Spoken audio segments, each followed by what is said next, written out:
Welcome to part 2 of the 3-part tutorial on Blender to iClone. In this tutorial, we are going to cover creating a wood texture to apply to our pub table so that it looks more realistic. Now, right now in Blender, we are in a solid mode display. That's what this solid circle represents. We can also switch to wireframe, and we can switch to material preview. Material preview shows the material as it roughly is going to appear in the rendered view. We also have a rendered view, which will show you exactly what it's going to look like rendered with the current lighting in Blender.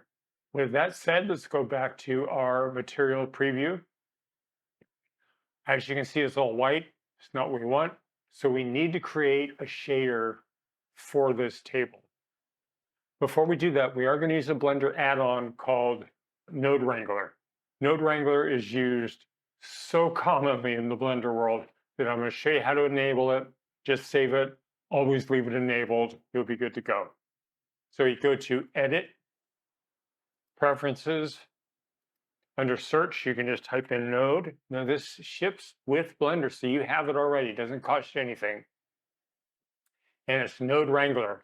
I already have it enabled. If you don't, let's do this. Then all you have to do is find it in the list, hit this checkbox, and now Node Wrangler is enabled. You can save preferences. I have auto save turned on, so I don't have to worry about that. It's already saved. You'll see, I'll call out in a moment when we use Node Wrangler when we're creating our shader, but you're going to use it for almost every shader you ever create. Let's take a look at our table here. Let's click on the tabletop. We can click on it here in the viewport, or we can click on it over here in our scene collection. Doesn't matter, selects it either way. The first thing I'm going to do in this is we're going to go into edit mode. So hit the tab key to go into edit mode. As you can see, I've got screencast keys down here, so it'll show you what keys I'm pressing and what mouse buttons I'm using. I'm going to hit the U key to unwrap, and we're going to use Smart UV Project. Now this creates a smart UV map just for that tabletop. And this is going to be important in a little bit because how we project a texture onto this tabletop is going to be different than how we project a texture onto these side support struts, and different than how we're going to project it onto these legs. And that's because the orientation of the tabletop is different than the orientation of these tabletop support struts and the legs. So now that we have that done, let's go ahead and hit edit again, or hit tab again to get out of edit mode, get into object mode. And now we're going to click on the shading tab.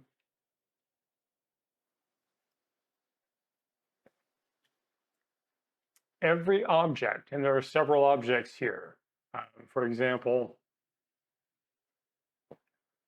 this is a tabletop object. We've got a number of objects in here. Every object can have one or more shader slots associated with it. We only need one shader slot for this, and we're going to use this to create a new shader. So you hit New, and the default name is going to come up Material. Just click in here and type Wood 1. Wood 1 gives us a principled BSDF, and for our purposes, let's click on our material preview so we see what we're dealing with. You can edit a lot of look just from selecting things here in the material preview. For Wood 1, we select the base color.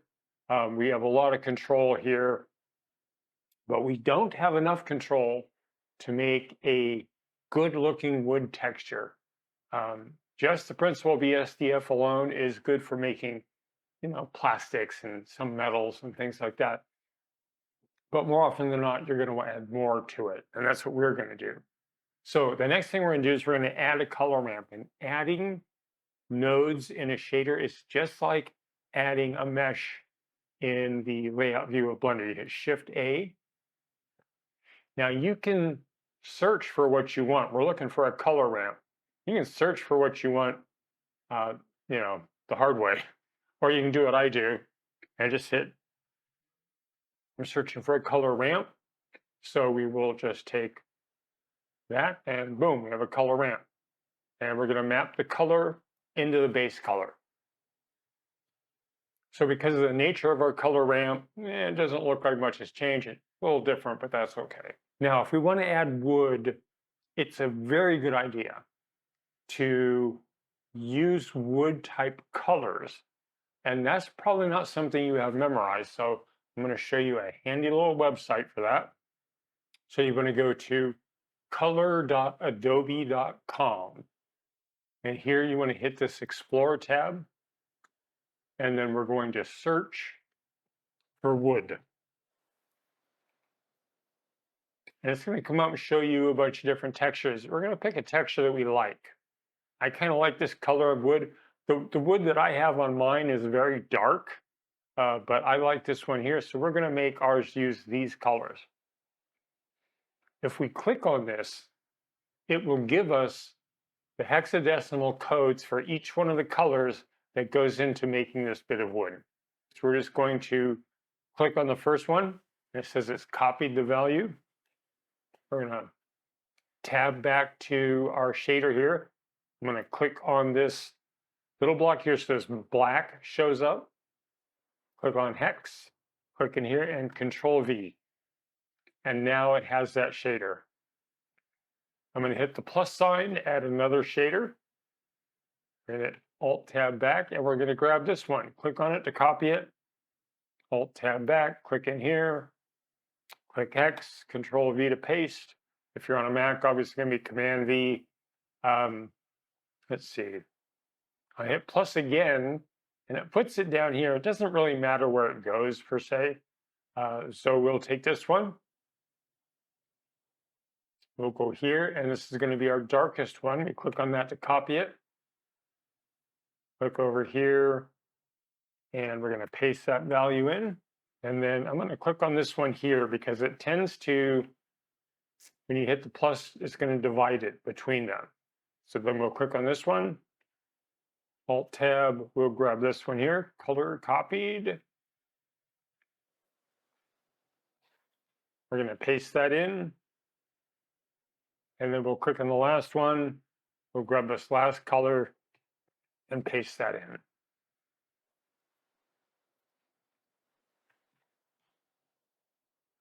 Okay. Now, you may be looking at this thinking, I really don't see much of a difference. You can see you can adjust the amount of each color that's used, but this is by no means the end point for us. We're still getting rolling here. The next thing we're going to do is add a noise texture. Hit Shift A, search, noise, we get a noise texture. And we want to take this, they call these sockets in Blender. We're going to take this factor socket and we're going to click and drag and drop onto this factor socket here. And that's going to drive how the colors in this color ramp are used. With the noise texture selected, just click on it once, hit Control T. And this is a shortcut that activates Node Wrangler. And what Node Wrangler just did is it added a mapping coordinate and a texture coordinate for us. So these help drive where the textures are going to show up on our map. So for here, I want to connect the UV socket to the vector. So remember, we did that UV unwrap earlier. So now we want to use that UV map essentially to drive the mapping of the overall texture. Back in the noise texture, we're going to set some important values. We're going to set the scale to 1.5.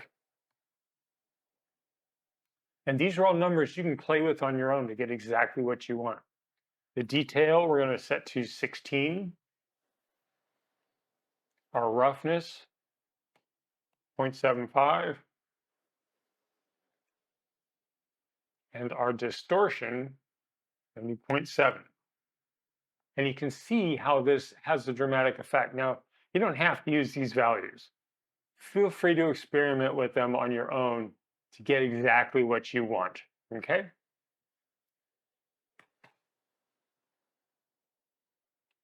Well, right now, if you think about it, this looks like one giant piece of wood that was shaved off to make a tabletop.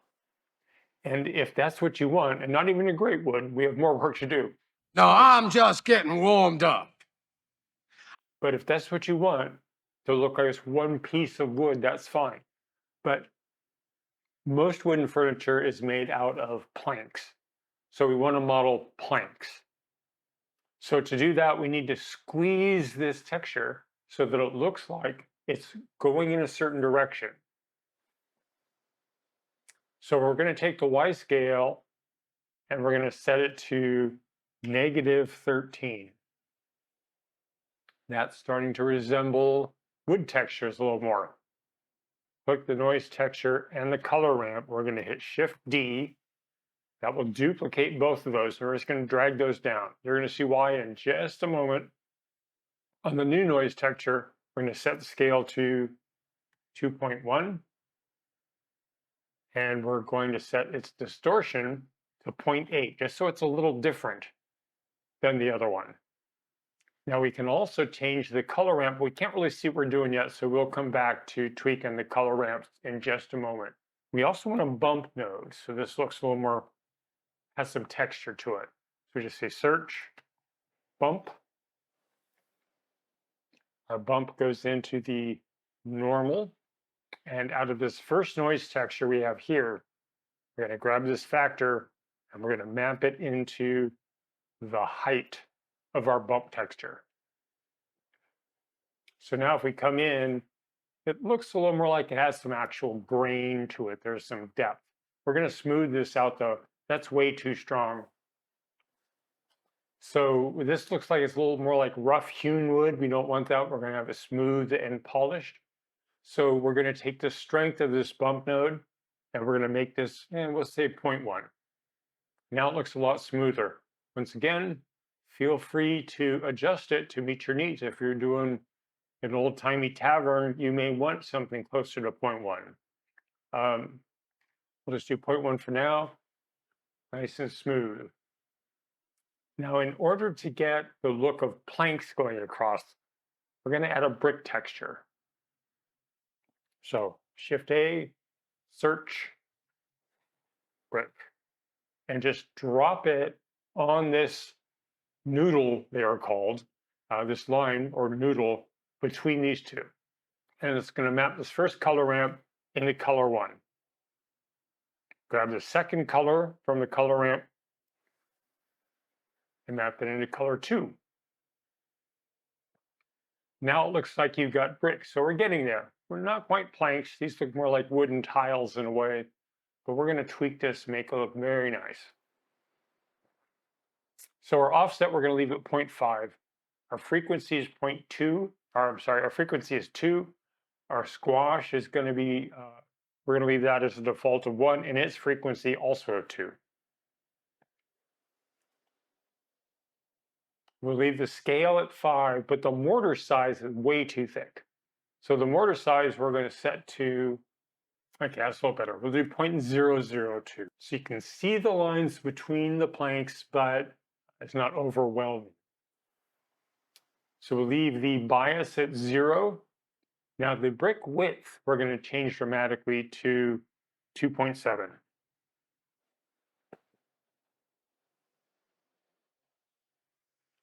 And then the height is going to be 0.23, so just a little different, 0.23.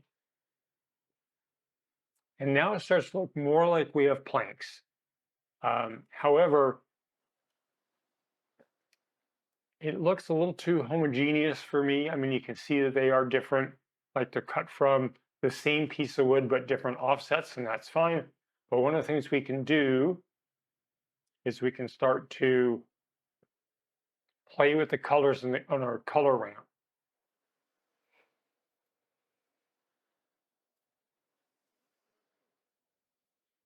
Until we get exactly what we want here.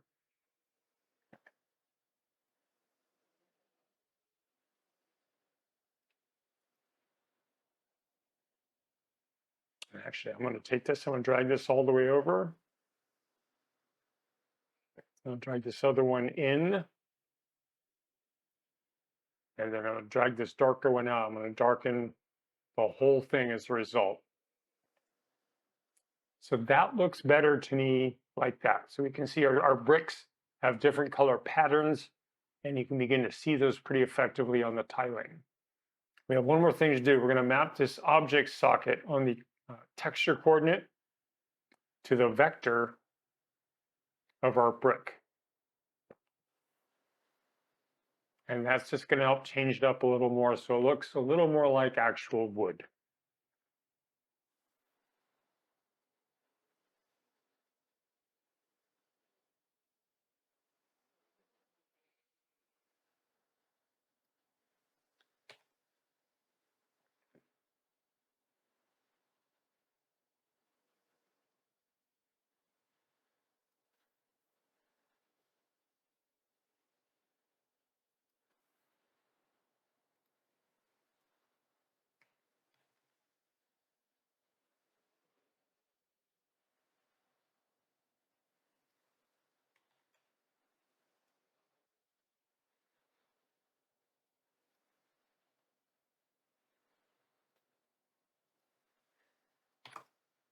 So now we've got our tabletop done, and it looks pretty good overall.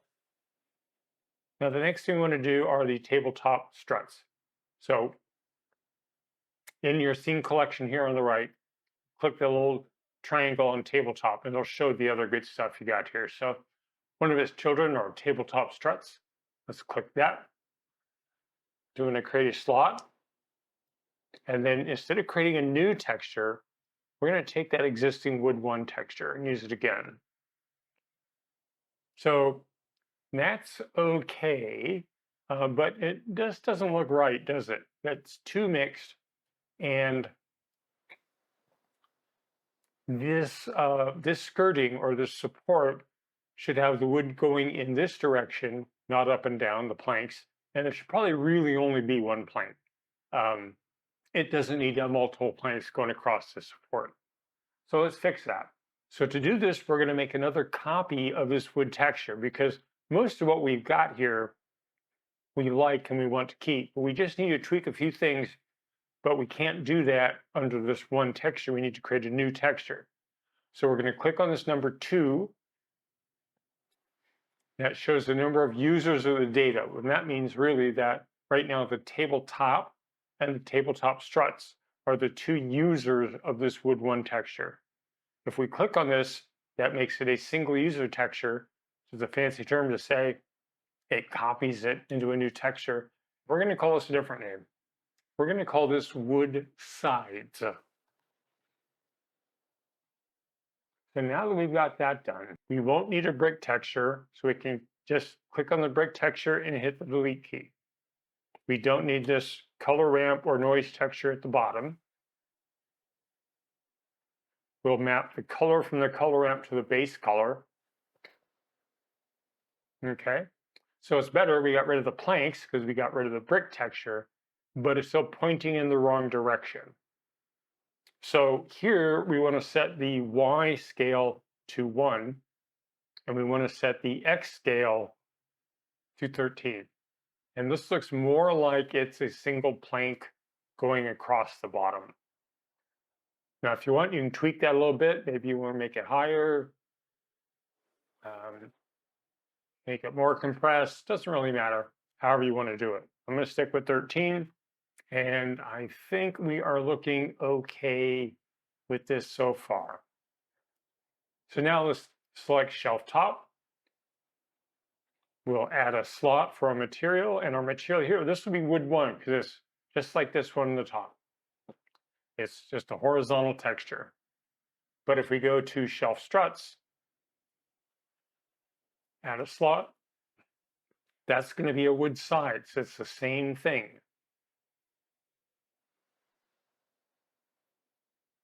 So I think we're in good shape there. That looks good. So now what we have left to do are just the legs. So select the legs. We see all 4 get selected. And we are going to select the wood 1 texture to begin with. So there's our slot. Wood 1. That's actually not bad. because they are all oriented in the same direction.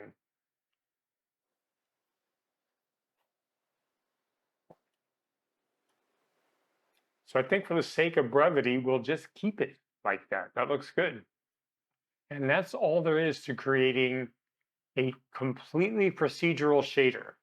So no matter how we scale this entire object, so I'll say select hierarchy, let's scroll out. I'm going to say S3 to scale it 3 times. We'll undo this in a minute. No matter how we scale it, it looks fine. Everything scales with it just fine. So we'll hit Control Z to reset that and scale it back out. And now we're going to save our project.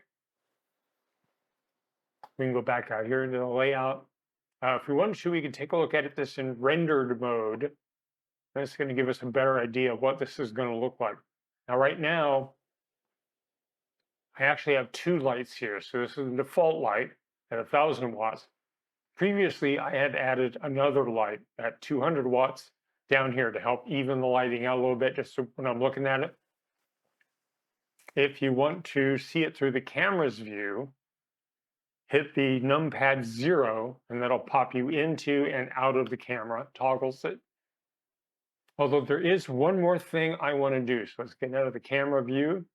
Let's scroll in. Let's go back to the shading tab.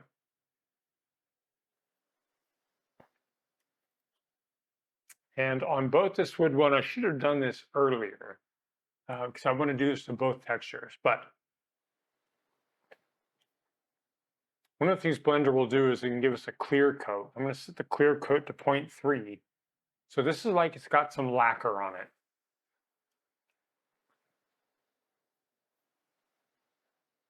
And if we go to the rendered mode, we will see that a lot better.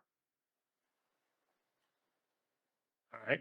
Now the clear coat roughness is 0.03. We might want to do 0.01 to make it really smooth. But here you can see, because of the bump, we can see the textures. Now down here, wood sides, we want to do the same thing. I want to set the clear coat to 0.3, clear coat roughness 0.01. And if one should we could bump it up quite a bit. Let's do a clear coat of 1. And the same thing on the top. We can do a clear coat of 1. Oops.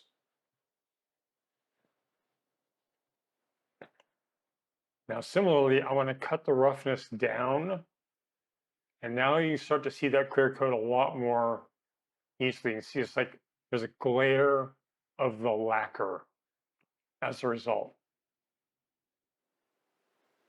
So we've cut the roughness down to, let's say, 0.09. The specular, let's get a better look at this.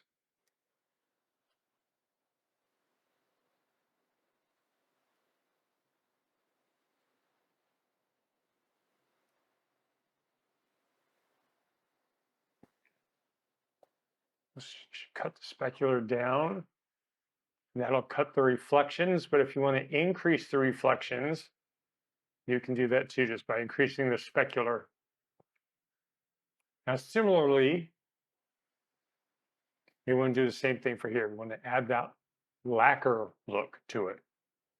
So the roughness, we will cut way down. We want to have some roughness, but not too much. And the clear coat here,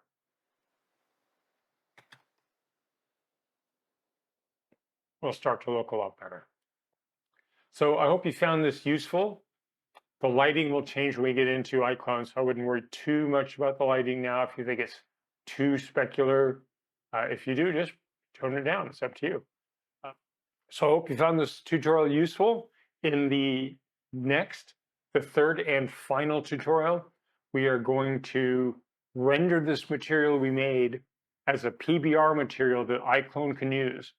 We're going to export this model so that iClone can import it. And then we will add a person or two standing around, maybe add some other stuff from iClone, make a real scene using this pub table as sort of a centerpiece. Hope you found this useful. Please like and subscribe, and I will see you in the next video.